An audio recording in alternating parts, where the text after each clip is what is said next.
ഇപ്പോൾ വളർന്നു വരുന്ന തലമുറ, ഈ തലമുറയെ കൊണ്ട് കണ്ണീര് കുടിക്കേണ്ടി വരും. ഇന്നത്തെ സർക്കാരിൽ ഇരിക്കുന്ന ഉദ്യോഗസ്ഥന്മാരായിരിക്കുന്ന ആളുകൾ പോലും അവരുടെ മക്കളിലൂടെ കണ്ണീര് കുടിക്കും. കുട്ടികൾക്ക് അമിതമായിട്ട് ചൈൽഡ് ലൈൻ സംവിധാനങ്ങളൊക്കെ ഒരുക്കുന്നുണ്ടല്ലോ, നല്ലത് തന്നെയാണ്. ഉത്തരവാദിത്ത ബോധത്തെ കുറിച്ചുകൂടെ കുട്ടികളെ പഠിപ്പിക്കണം. അമിതമായി ചൂഷണം ചെയ്യുന്നു. സ്വന്തം വാപ്പക്കെതിരെ കേസ് കൊടുത്തിട്ട് ഇന്നും തിരൂരിൽ ഒരു വല്യാപ്പണ്ട് കോടതിക്ക് നടക്കണത്. പേരക്കുട്ടി കൊടുത്ത് പെറ്റീഷനാ. 18 വയസ്സ് വരെ കുട്ടി നമ്മളുടേതല്ല, സർക്കാരിൻ്റെതാണ്. 18 വയസ്സ് കഴിഞ്ഞാൽ കുട്ടി അത് ഓൻ്റെതാണ്, അത് നമ്മളതല്ല. ഉണ്ടാക്കിയ വാപ്പിമ്മയും പൊട്ടനായി, വെറുതെ വേസ്റ്റ്. അതപ്പത്തെ നിയമം. നിങ്ങൾക്ക് മനസ്സിലാണില്ലേ? 18 വയസ്സ് വരെ കുട്ടി നിങ്ങളതല്ല. നിങ്ങളൊന്ന് കുട്ടിയോട് ചൂടായി നോക്കി. നിങ്ങളെ കുട്ടി പരാതി കൊടുത്താൽ ഒരു കാര്യം ഉറപ്പിച്ചോളൂ, അവർ വരും, കൂട്ടി കൊണ്ടുപോകും, പൂട്ടിടും, ആമിടും. നിങ്ങൾ എന്തേ കരുതി? ചില്ലറയെന്ന് കരുതിയോ? നിന്റെ കുട്ടി അങ്ങനെ ചെയ്തല്ലോ എന്ന് പിന്നാലെ വെച്ചിട്ട് കാര്യം ഉണ്ടാവില്ല. കുട്ടികൾക്ക് അത്രയും ഇതിനെക്കുറിച്ചുള്ള ബോധം, ദുരുപയോഗം നന്നായി നടക്കുന്നുണ്ട്. ഇനി ആര് ഈ ടീമിനെ നന്നാക്കും? ഇത്തരം ലഹരിയിലും വേണ്ടത്തിലൂടെ പിന്നിപ്പോകുന്ന കുട്ടികളെ. വളരെ വ്യാപകമായിട്ട് ലഹരി കൂടിക്കൊണ്ടിരിക്കുന്നു.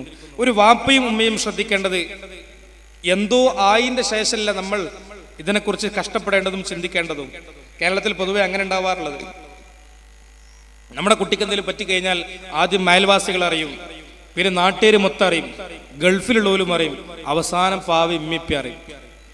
എന്നാ ആരാന്റെ കുട്ടിക്ക് എന്തെങ്കിലും പറ്റിയാലോ ആദ്യം നമ്മൾ അറിയും, നാട്ടുകാർ മൊത്തം അറിയും, ഗൾഫിലൊക്കെ അറിയും, പിന്നെ അവസാനം ആ അമ്മി വാപ്പി അറിയും. ശരിയല്ലേ നമ്മുടെ കേരളത്തിൽ നടന്നുകൊണ്ടിരിക്കുന്ന അവസ്ഥ? എന്തെങ്കിലും സംഭവിച്ചിട്ടല്ല നോക്കേണ്ടത്. നമ്മുടെ കുട്ടി വലുതായി വരുമ്പോ ശരാശരി പറയുകയാണെങ്കിൽ 0 to 5 5 വയസ്സ് വരെ കുട്ടിക്ക് വലുത് എന്തെന്നെയാണ്? ഓൻ്റെ ഉമ്മയും ഓൻ്റെ വാപ്പന്നെയാണ്. 5 വയസ്സ് മുതൽ 11 വയസ്സ് വരെ ശരാശരി കുട്ടിക്ക് വലുത് ഇമ്മിയും വാപ്പയല്ല, മദ്രസയിലെ ഉസ്താദും സ്കൂളിലെ ടീച്ചറും അധ്യാപികമാരാണ്. 2ലോ 3ലൊക്കെ പഠിക്കുന്ന കുട്ടികളോട് മോനെ ഇത് ഇങ്ങനെയല്ലേ വായിക്കേണ്ടത്, ഇങ്ങനെ വായിക്കലെന്ന് പറഞ്ഞു നോക്കിയാണ്, ഉമ്മച്ചിക്കറിയില്ല എൻ്റെ ഉസ്താദ് നിങ്ങൾ ഇന്നെ പഠിപ്പിച്ചെന്നത്. അങ്ങനെ കുട്ടികൾ പറയാം. മോനെ ഇതെങ്ങനെയല്ല എഴുതേണ്ടത്, മോളെ ഇതിങ്ങനെയല്ല എഴുതേണ്ടത്, ഉമ്മച്ചിക്കറിയില്ല എൻ്റെ മിസ് ഇങ്ങനെയാണ് പഠിപ്പിച്ചത്. കുട്ടിക്ക് അപ്പ വലുത് സ്കൂളിലെ അധ്യാപികമാരും മദ്രസയിലെ ഉസ്താദുമാണ്. എന്നാൽ ശരാശരി ഒരു 11 വയസ്സ് മുതൽ 23 വയസ്സ് വരെ കുട്ടിക്ക് വലുത് ഇമ്മയല്ല, വാപ്പയല്ല, സ്കൂളിലെ അധ്യാപികമാരുമല്ല, മദ്രസയിലെ ഉസ്താദുമല്ല, പിന്നെ ചങ്ക് ഫ്രണ്ട്സ്, ചങ്ക് ബ്രോ ഓല ഭാഷയെ പറഞ്ഞാൽ. ശരിയല്ലേ? കൂട്ടുകാരല്ലേ ഒലിക്ക് വലുത്? ആണോ അല്ലേ? ഈ സമയത്താണ് നമ്മളെ കുട്ടി വഴിതെറ്റുക. ഈ സമയത്ത് ഉമ്മയും വാപ്പയും ശ്രദ്ധിക്കേണ്ടത്, ഇന്റെ കുട്ടിക്ക് എന്തെങ്കിലും അസ്വാഭാവികമായ സംസാരങ്ങളോ അസ്വാഭാവികമായ ഇടപെടലോ അസ്വാഭാവികമായ ചില എന്താ പറയാ കാട്ടിക്കൂട്ടലുകളോ ഒറ്റക്കിരിക്കലോ എന്തെങ്കിലും തോന്നുകയാണെങ്കിൽ നോട്ട് ദ പോയിന്റ്, നോട്ട് ചെയ്തോളണം. എന്നിട്ട് കൃത്യമായി സ്നേഹത്തോടു കൂടെ മകനെ വിളിച്ചിരുത്തിയിട്ട് നിങ്ങൾ അന്വേഷിക്കണം. നിങ്ങളോട് പറയുന്നില്ലെങ്കിൽ അവന്റെ അധ്യാപകനോട് അന്വേഷിക്കണം. നിങ്ങൾ അവന്റെ മദ്രസയിലെ ഉസ്താദിനോട് നിങ്ങൾ അന്വേഷിക്കണം. സ്വകാര്യമായിട്ട് ഉസ്താദ് സോപ്പിട്ട് ചോദിക്കുമ്പോൾ കുട്ടികൾ പറയും. നമുക്ക് മക്കളിൽ അമിതമായ വിശ്വാസമാണ്. ആ അമിതമായ വിശ്വാസത്തിൽ എന്തെങ്കിലും പറഞ്ഞാൽ തന്നെ സ്വീകരിക്കൂല. എൻ്റെ അടുത്തേക്ക് ഒരു കൗൺസിലിങ്ങിന് കൊടുവള്ളി ഭാഗത്തു നിന്ന് ഒരു കുട്ടിയെ കൊണ്ടുവന്നു, പ്രണയവുമായി ബന്ധപ്പെട്ടൊരു കേസിൽ. അവസാനം ആ കുട്ടിക്ക് സ്കൂളിലെ അധ്യാപകൻ വാപ്പക്ക് ന്യൂസ് കൊടുത്തു, കുട്ടിയെ മോളെ ശ്രദ്ധിക്കണം, മോളെ ചില ഇടപെടലുകളൊക്കെ മോശമാണ്. വാപ്പ വിളിച്ചിട്ട് ചോദിച്ചു, മോളെ ഇങ്ങനെ പറഞ്ഞല്ലോ സാറ്, എന്തെങ്കിലും ഉണ്ടോ?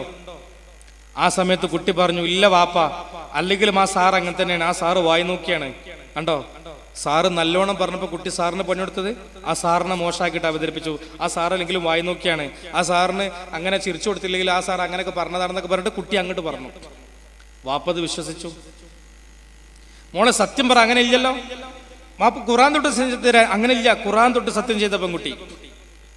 അത് കഴിഞ്ഞ് കുറച്ച് കഴിഞ്ഞിട്ടേ ഉള്ളൂ അവളിൽ നിന്നൊരു ഫോൺ പിടിച്ചു. ഫോണിനെ കുറിച്ച് അന്വേഷിച്ചു, അതിന്റെ കൂട്ടുകാരുടേതാണ്, അങ്ങനെയാണ് ഇങ്ങനെയെന്നൊക്കെ പറഞ്ഞൊപ്പിച്ചു. അതിലെന്തോ ഒരു പന്തികേട് തോന്നിയപ്പോ വാപ്പ നന്നായിട്ടത് ചോദ്യം ചെയ്തു. അപ്പൊ കള്ളി പുറത്തേക്ക് വന്നു, സംഗതി ഉണ്ട്, ഓൻ കൊടുത്ത ഫോൺ തന്നെയാണ് എന്ന്. അലമാറിന്റെ ഉള്ളിലൊക്കെ പൂത്തി വെച്ചിട്ടേ നടക്കുക. പിന്നെ സ്വന്തം ശരീരത്തിന്റെ രഹസ്യ ഭാഗങ്ങളിൽ ഖുർആൻ തൊട്ട് സത്യം ചെയ്ത് പറഞ്ഞ പെൺകുട്ടി എനിക്ക് അങ്ങനെ ഇല്ലാന്ന്. അങ്ങനൊക്കെ മക്കൾ പറയും. അങ്ങനെ പറയുമ്പോൾ നിങ്ങൾക്ക് അമിതമായ വിശ്വാസമായിരിക്കും. ആ വിശ്വാസം ഉണ്ടാണ്ടാന്ന് കരുതിയിട്ടാണ് ഞാൻ അതൊക്കെ പറഞ്ഞത്. മനസ്സിലായുണ്ടോ? മക്കളിൽ അമിതമായ വിശ്വാസം ഉണ്ടെന്ന് പുറമെ മക്കൾ ഖുർആൻ തൊട്ട് പോലും സത്യം ചെയ്യും. പക്ഷെ ശ്രദ്ധിക്കണം, നന്നായിട്ട് വേണ്ട പോലെ നിങ്ങൾ ഇടപെടണം. പക്ഷെ അത് വഷളാക്കരുത്.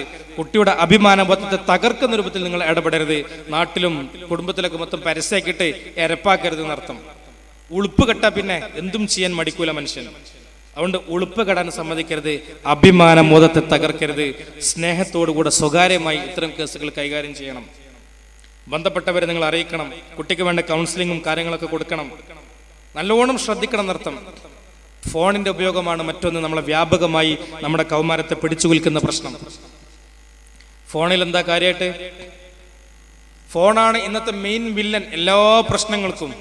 കുട്ടിയുടെ പഠനത്തിൽ വരുന്ന പ്രശ്നങ്ങൾക്കും കുട്ടിയുടെ സ്വഭാവത്തിൽ വരുന്ന പ്രശ്നങ്ങൾക്കും കുട്ടിയുടെ ഏതെല്ലാം പ്രശ്നങ്ങളുണ്ടോ എല്ലാ പ്രശ്നങ്ങൾക്കും ഇന്ന് പ്രധാനപ്പെട്ട കാരണം ഫോണാണെന്ന് ഒരുപാട് പഠനങ്ങൾ പറയുന്നു. വാട്സപ്പിലും സോഷ്യൽ മീഡിയയിലും ധാരാളം ഫോട്ടോസും വീഡിയോസും ധാരാളം ചാനൽ ചർച്ചകൾ പോലും നമ്മൾ കേട്ടവരും വായിച്ചവരും കണ്ടവരും മനസ്സിലാക്കിയവരുമാണ്. നമ്മുടെയൊക്കെ ഫോണിൽ എഴുതി വെച്ചിട്ടുണ്ട്, ഈ ഫോണ് നമുക്ക് കേടാണ്, ആരോഗ്യ പ്രശ്നമുണ്ടാക്കുന്നതാണ്. സാമാന്യം 18 വയസ്സായ ഒരു കുട്ടിക്ക് 20 മിനിറ്റാണ് ഫോൺ തുടർച്ചയായി ഉപയോഗിക്കാൻ പറ്റുന്ന സമയം. മാക്സിമം പോയ അരമണിക്കൂർ, അതിലേറെ ഉപയോഗിച്ച കേടാണ്. സ്ക്രീനിന്റെ ബ്രൈറ്റ്നസും അതിന്റെ ഫ്ലാഷ് ലൈറ്റും കണ്ണിനക്ക് ബാധിക്കും, കണ്ണിനക്ക് പ്രശ്നങ്ങൾ ഉണ്ടാക്കും, അന്ധത പ്രശ്നങ്ങളേക്ക് വരും. മാത്രവുമല്ല, നമ്മുടെ തിരുവനന്തപുരത്ത് RCCയിൽ റീജിയണൽ ക്യാൻസർ സെന്ററിൽ ശരിക്കും ശ്രദ്ധിച്ചോളൂ, ഇന്ന് 130-ലേറെ കുട്ടികൾ 10 വയസ്സിന് താഴെയുള്ളവർ കണ്ണിന് ക്യാൻസർ ബാധിച്ച് ചികിത്സയിലാണ്.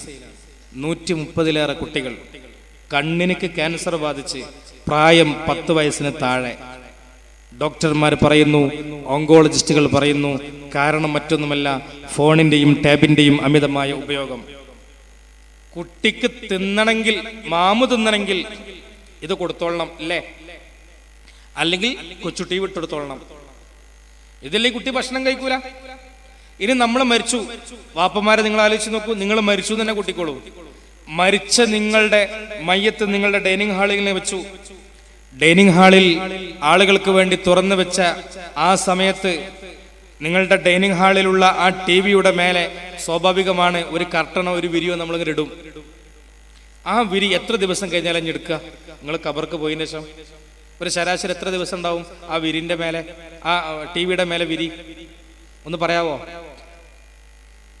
7 ദിവസം കിട്ടുമോ? 7 ദിവസം വരെയൊക്കെ കിട്ടുപ്പോ? ശരിക്കും ആലോചിച്ച് നോക്കിയാണ്. പിന്നെ ആ ചൈത്താൻ പെട്ടിയിലൂടെ നമ്മൾക്ക് ആ കുട്ടികൾ കാണുന്നത്, പേരക്കുട്ടികളെ കാണുന്നത് വേണ്ടാത്ത ഹറാമാണെങ്കിൽ ഖബറിന്ന് നമ്മളിങ്ങനെ അനുഭവിക്കേണ്ടി വരും. അത് വേറെ വിഷയം. നല്ലതാണ് നല്ലത് അനുഭവിക്കുക, തിന്മയാണ് തിന്മ അനുഭവിക്കേണ്ടി വരും. ഇത്രയേ ഉള്ളൂ. പേരക്കുട്ടിക്ക് അറിയില്ല വല്യാപ്പ മരിച്ചുകണെന്ന്. ഓനക്ക് ഭക്ഷണം കഴിക്കണമെങ്കിൽ, ഓനക്ക് തിന്നണമെങ്കിൽ പഴയ പോലെ ഓനക്ക് ഫോണും TV-യും കൊച്ചു TV ഒക്കെ വേണ്ടി വരും. കുട്ടി കരയാൻ തുടങ്ങും, ഭക്ഷണം കഴിക്കാതാകും. നമ്മളെ ഭാര്യ തന്നെ മരുൾക്ക് എന്ന മോളെ റിമോട്ട് ഇട്ടെടുത്താളെ കുട്ടി തിന്നോട്ടെ എന്ന് പറയും. ആര്? നമ്മളെ കൂടെ കയറുന്ന നമ്മുടെ ഭാര്യ പോലും ഒരാഴ്ചക്കൊന്നും നിൽക്കൂല. കാരണം അത്രയും അഡിക്റ്റഡായി ഫോണിൽ. ഉമ്മക്ക് കാര്യമായിട്ട് എന്തെങ്കിലും ചെയ്യണമെങ്കിൽ ഫോൺ കൊടുത്താലേ പറ്റൂ. അതുകൊണ്ട് വ്യാപകമായിട്ട് കഴിഞ്ഞ പ്രാവശ്യം ഹംസ 5 മക്കൾ വന്ന സമയത്ത് അതിന്റെ എല്ലാ സംഗതികളും ഇവിടെ പറഞ്ഞിട്ടുണ്ടാവും. ഞാൻ അതിലേക്കും കടക്കുന്നില്ല.